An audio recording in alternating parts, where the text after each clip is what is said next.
சந்தியா ராகம் சீரியல்ல இன்னைக்கு என்ன நடக்க போகுதுன்னு பார்க்கலாம். வாங்க வீடியோக்குள்ள போலாம். கார்த்தி மாயாவுக்கு ஃபோன் பண்றாங்க. இவன் எதுக்கு நம்மளுக்கு ஃபோன் பண்றான்னு சொல்லி மாயா ஃபோன் அட்டன் பண்றாங்க. என்ன மாயா எல்லாரும் சந்தோஷமா இருப்பீங்க போல இருக்குங்கிறாங்க. டேய் உனக்கு இப்போ என்னடா வேணும்னு கேட்குறாங்க மாயா.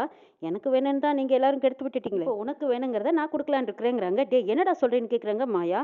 உன் பெரியமா பெரியமா சந்தோஷமா இருக்கணும்னு தானே நீ நினைச்சிட்டு இருக்கிற. இப்போ நான் உன் வீட்டுக்கு தான் வரேன். உங்க பெரியப்பா பெரியமா எப்படி சந்தோஷமா இருக்காங்கன்னு நானும் பார்க்குறேங்கிறாங்க. கார்த்தி உங்க பெரியப்பா கிட்ட என்கிட்ட இருக்கிற வீடியோவை காட்டுறதுக்கு தான் வரப்போறேன். வேற என்ன காரணத்துக்கு வரப்போறேன் நான். டேய் ப்ளீஸ் அதெல்லாம் ஒன்றும் வேண்டாம்டா. எங்க பெரியப்பா கிட்ட காட்டிடாதீங்கன்னு கெஞ்சுறாங்க மாயா. கார்த்தி நேரா தைரியமா வீட்டுக்கே வர்றாங்க. வந்ததும் மாயா தடுத்து நிறுத்துறாங்க. கார்த்தி ப்ளீஸ் தயவுசெய்து இங்கிருந்து போயிடும், அந்த வீடியோவை காட்டிடாதீங்கிறாங்க. அட என்னம்மா நீ வீட்டுக்கு வந்தவங்கள வாங்கன்னு சொல்லித்தான் பழக்கம், நீ என்ன போங்கிற. அல்லமா நான் வந்தவங்கள பார்த்துட்டு போறேன்ட்டு போறாங்க. கார்த்தி பத்மா பார்வதி சீனு சிவராமன் எல்லாரும் இருக்காங்க. கார்த்தி நேரா உள்ள வரலாமான்னு கேட்டுட்டு போறாங்க. அதுவும் சிவராமன் கொந்தளிச்சுக்கிட்டு வராங்க. சீனுவும் பாஞ்சுக்கிட்டு வராங்க. டே எங்க அப்பாவை கொல்ல நினைச்சவன் தானே நீ எதுக்குடா மறுபடியும் வீட்டுக்குள்ள வந்திருக்க. அவரை குத்தி கொல்ல பார்த்தவன் தானே நீ எதுக்குடா வந்தேன்னு கேட்கறாங்க. பத்மா தைரியம் தான் மறுபடியும் எங்க வீட்டுக்குள்ள வந்திருப்பேன். எங்க அப்பாவை கொல்ல பார்த்து வந்தானுங்கிறாங்க சீனு. எல்லாரும் கோவத்தில் இருக்கிறீங்கன்னு எனக்கும் தெரியும். ஆனா நான் பண்ண தப்புக்கு உங்ககிட்ட மன்னிப்பு கேட்டா நீங்க மன்னிப்பீங்களாங்கிறது எனக்கு தெரியாது. நீ என்னடா மன்னிப்பு கேட்கறது, செய்யறதையும் செஞ்சுட்டு மன்னிப்பு கேட்க வந்தியா, மரியாதையை வெளியில போங்கிறாங்க சிவராமன். ஆனா சித்துப்பா அவர் மேல கை வைக்காதீங்க அப்படிங்கிற மாதிரி சவுண்ட் கொடுக்குறாங்க. அதை பார்த்துதான் எல்லாரும் விளைவிக்கிறாங்க. அங்க ரகுராம் வராங்க. ரகுராம் பார்த்ததும் காட்டி போய் நான் உங்ககிட்ட தான் பேச வேண்டியது இருக்குன்னு போய் நிக்கிறாரு. நீ என்னடா எங்க அண்ணன் கிட்ட இன்னும் பேச வேண்டியது இருக்கு, உங்க அத்தை தான் பஞ்சாயத்துல வச்சு எங்க அண்ணனை அசிங்கப்படுத்திட்டாங்கல்ல, இதுக்கப்புறமா நீ என்னடா தனியா வந்து பேச வேண்டியது இருக்கு, மரியாதையை வெளியில போடாங்கிறாங்க சிவராமன். நாங்க செஞ்சதெல்லாம் தப்பு தான், அதுக்கு யார் காரணங்கிறது உங்களுக்கு எல்லாத்துக்கும் தெரியுமல்ல. நான் அதை பத்தி பேச வரல, உங்க குடும்பத்துல இருக்கிற ஒருத்தரை பத்தி நான் பேசுறதுக்கு வந்திருக்கேன். சொல்ல போனா நான் சொல்றதை விட என் போன்ல இருக்கிற ஒரு விஷயத்தை நான் காட்டுறதுக்காகவே வந்திருக்கிறேன்.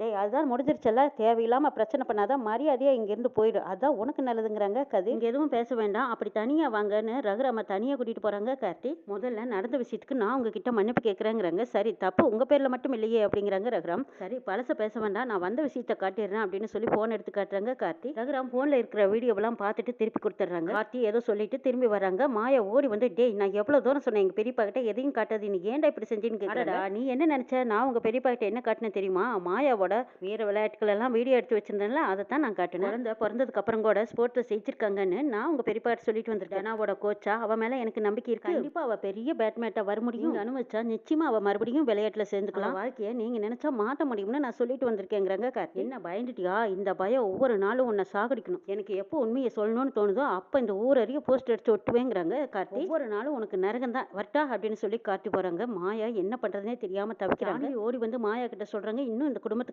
நீ தான் எவ்வளவுதான் கஷ்டப்படுவே மாயாங்கிறாங்க. பெரியமா கஷ்டப்பட்டாலும் பரவாயில்ல, ஆனா என்னைய பழிவாங்கிறதுக்காக தான் இவன் இப்படி எல்லாம் பண்ணிட்டு இருக்கான் பெரியமா, அதுவும் ஒரு வகையில் நல்லதுதான் பெரியமா, என்னைய அழ வைக்கணுங்கிறதுக்காகவே இவன் வீடியோவை வெளியில காட்டாமையாவது வச்சிருப்பான் இல்லைங்கிறாங்க மாயா. அதுக்காக இந்த பொறுக்கி உனைய மிரட்டுறதா நான் பார்த்துக்கிட்டு சும்மா இருக்க முடியுமா, எவ்வளவு நாளைக்கு அப்படி சும்மா இருக்க முடியும், எனக்கு வர்ற கோபத்துக்கும் ஆத்திரத்துக்கும் அவனை அப்படின்னு சொல்லி ஆத்திரப்படுறாங்க ஜானகி.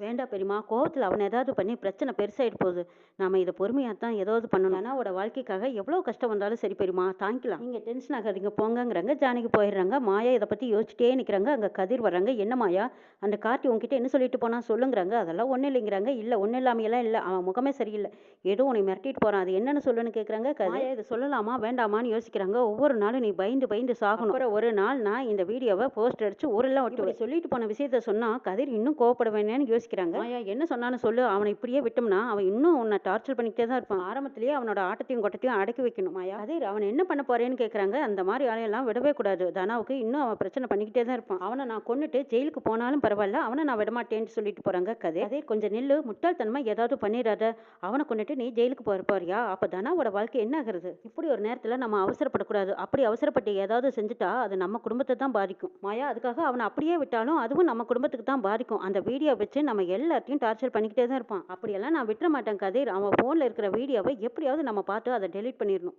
மாயா ஃபோன்லேருந்து வேணால் டெலீட் பண்ணலாம், ஆனால் அந்த காப்பியை வேறு எதுலையாவது வச்சிருக்க மாட்டான்னு நீ நம்புறியாங்கிறாங்க.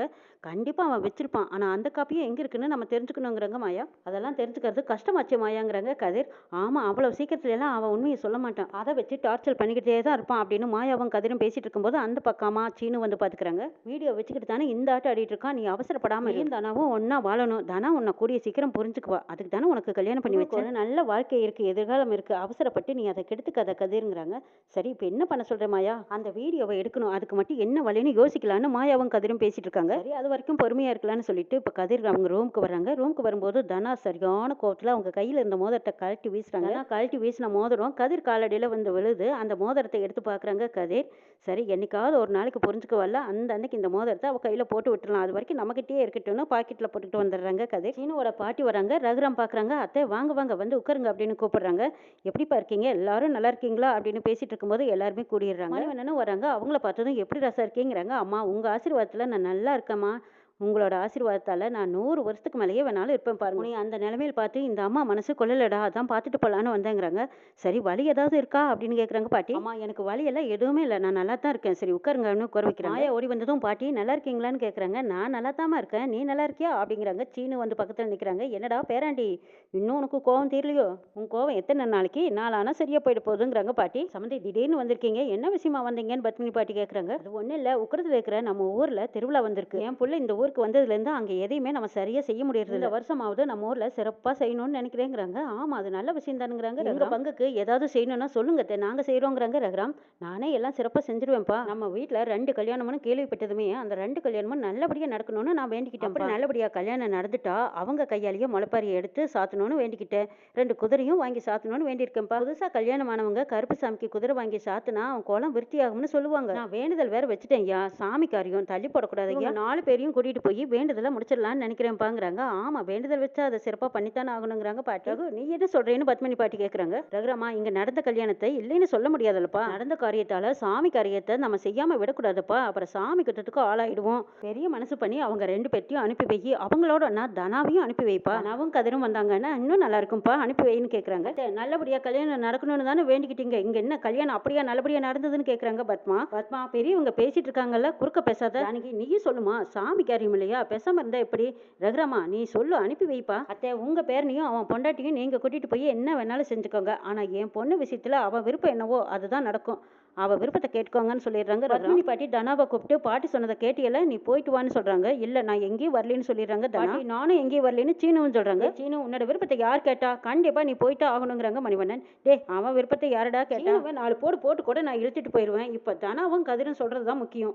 தனா, நீ என்னமா சொல்ற? கதிர்வா, நீ என்னடா சொல்றேங்கிறாங்க பாட்டி. அது வந்து அப்படின்னு தயங்குறாங்க கதிர். சரி, நீ வந்துருவேடா. ஏமா தனா, நீ இப்ப என்ன சொல்ல போற சொல்லு. அம்மா, கண்டிப்பா தனா வருவான்னு ஜானகி சொல்றாங்க. அம்மா, நான் எங்கேயுமே போகலமாங்கிறாங்க தனா. தனா, இங்க பாரு, பெரியவங்க சொல்றாங்கல்ல, விருப்பம் வெறுப்பு இது எல்லாம் தள்ளி வை. பெரியவங்க சொல்றாங்கல்ல, வேண்டியிருக்கேன்னு சொல்றாங்க. அந்த வேண்டுதலை செய்யாம விடக்கூடாது. நீ போயிட்டு வா. என்னமா நீங்கன்னு தனா கேக்குறாங்க. இங்க பாரு, நான் சொல்றேன்னால நீ போயிட்டா ஆகணும், போயிட்டு வான்னு சொல்றாங்க ஜானகி. அவங்க பேச்சுக்கு மறுபேச்சு இல்லாம, அம்மா எனக்கு போக விருப்பம் இல்லதான், நீங்க சொல்றீங்களேங்கிறதுக்காகத்தான் நான் இந்த விழாவுக்கு வரதா ஒத்துக்கிட்டேன் அப்படின்னு தனா சொல்லிட்டு அங்கிருந்து போறாங்க. அப்பாடா, எப்படியோ சம்மதிக்க வச்சாச்சு. இவங்க 2 ஜோடிகளையும் நம்ம கூட்டிட்டு போய் விழா கொண்டாடிட்டு வரலாம் அப்படின்னு நினைக்கிறாங்க பாட்டி. மாயா ட்ரெஸ் எல்லாம் எடுத்து வச்சிட்டு இருக்காங்க. அங்க மணிவண்ணன் வராங்க. வாங்க மாமா உட்காருங்க. மாயா இப்பவே ரெடி ஆகுவா போல இருக்குங்கிறாங்க. ஆமா மாமா, இதெல்லாம் உங்க ஏற்பாடு தானேன்னு கேக்குறாங்க மாயா. அங்க பாட்டி வராங்க. மாயா கண்ணு போனை போட்டு என் புள்ள எல்லா விஷயத்தையும் சொன்னா. நம்ம ஊர் திருவிழா வந்தது, அப்பதான் எனக்கு நினப்பு வந்தது. இந்த வீட்டை பொறுத்த வரைக்கும் நம்ம என்ன சொன்னாலும் எடுபடாது. சாமி காரியம்னு சொன்னா தான் நிச்சயமா இவங்க எல்லாரும் சம்மதிப்பாங்க. மாயா கண்ணு, நீங்க 4 பேரும் அங்க வாங்க. திருவிழா முடிஞ்சு திரும்பி வரும்போது பிரச்சனை எல்லாம் முடிஞ்சு 4 பேரும் ஒன்னா தான் நீங்க சேர்ந்து வருவீங்களாக்கும். அம்மா சொல்றது உண்மைதானுங்கிறாங்க மணிவண்ணன். அங்க ஜானகி வராங்க. ஆமா, இவங்க விஷயத்துல என்ன பண்றதுன்னே எனக்கு தெரியல பெரியமா. நான் இதுக்கு ஒரு முடிவு நீங்களே நல்ல விஷயம் பண்ணிட்டீங்க பெரியமாங்கிறாங்க ஜானகி. நான் உங்களுக்கு நன்றி சொல்றேன் பெரியமாங்கிறாங்க. ஏண்டி இதுக்கெல்லாமா நன்றி சொல்லுவேன்? என் வீட்டு பிள்ளைங்களை நான் பாத்துக்கிறேன்ங்கிறாங்க ஜானகி. நீ ஒன்னும் கவலைப்படாத. திருவிழாவுக்கு இவங்க சேர்ந்து போயிட்டு வந்துட்டாங்கன்னாவே எல்லா பிரச்சனையும் தீர்ந்துடும். நீ அதை பத்தி நினைச்சு கவலைப்படாத, எல்லாம் சரியா போயிடும் பாருங்கிறாங்க மணிவண்ணன். இதை கேட்ட ஜானகியும் சரின்னுங்கிறாங்க. ஜானகி, நான் இருக்கும்போது நீ ஏமா கவலைப்படுற, நான் பாத்துக்கிறேன் விடுங்கிறாங்க பாட்டி. கதிரவன் தனாவையும் சீனுவையும் மாயாவையும் இந்த 2 ஜோடியும் பாட்டி எப்படி சேர்த்து வைக்க போறாங்க? அங்க நடக்க இருக்கிற திருவிழாவில் பெரிய ஆபத்து காத்திருக்குதுங்கிறதே யாருக்கும் தெரியாம பாட்டியும் இந்த 2 ஜோடிகளையும் திருப்தியா சந்தோஷமா கூட்டிட்டு போறாங்க. பெரிய ஆபத்து காத்திருக்குதுங்கிறது அவங்க யாருக்குமே தெரியல. என்ன நடக்க போகுதுங்கிறதையும் 4 எபிசோட் பார்க்கலாம்.